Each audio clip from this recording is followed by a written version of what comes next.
নমস্কার দর্শক বন্ধু, আমি শ্রী প্রদীপ।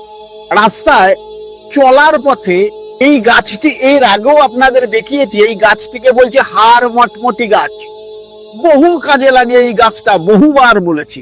যাদের বাড়িতে আপনার স্ত্রী আপনার কথা শুনছে না, আপনার স্ত্রী আপনি বাড়িতে থাকা সত্ত্বেও তার মায়ের বাড়ির ওপর প্রচুর টান, তার মা যেটা বলছে সেটা শুনেই চলছে, আপনার সঙ্গে ভালো ব্যবহার করছে না, যে কোনো মঙ্গলবার দিন এক টানে এইরকম একটি হাড়মর্মটি গাছের শিকড় তুলে নেবেন। দর্শক বন্ধু, যে শিকড়টা আমি আপনাদের দেখাচ্ছি, এইরকম একটি শিকড় তুলে নেবেন।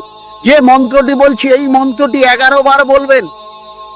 ওম ক্ষিপ্র কামিনী, তারপর আপনার স্ত্রীর নাম, বশ মানায় কুরু কুরু চামুন্ডায় স্বাহা, 11 বার বলে এই একটি হাড়মর্মটি গাছের শিকড় ঠিক এইরকম ভাবে, যেরকম ভাবে বেঁধেছি আপনার কেনা আঙ্গুলের এক কেনা আঙ্গুল ঠিক এইভাবে মেপে এই মন্ত্র বলে এটিকে যে কোনো খাবারের সঙ্গে দিয়ে আপনার স্ত্রীকে খাইয়ে দিন। আপনার স্ত্রী সারা জীবন আপনার বশীভূত থাকবে। দর্শক বন্ধু, জাগ্রত একটি টোটকা ইউজ করুন, 100% সুফল পাবেন।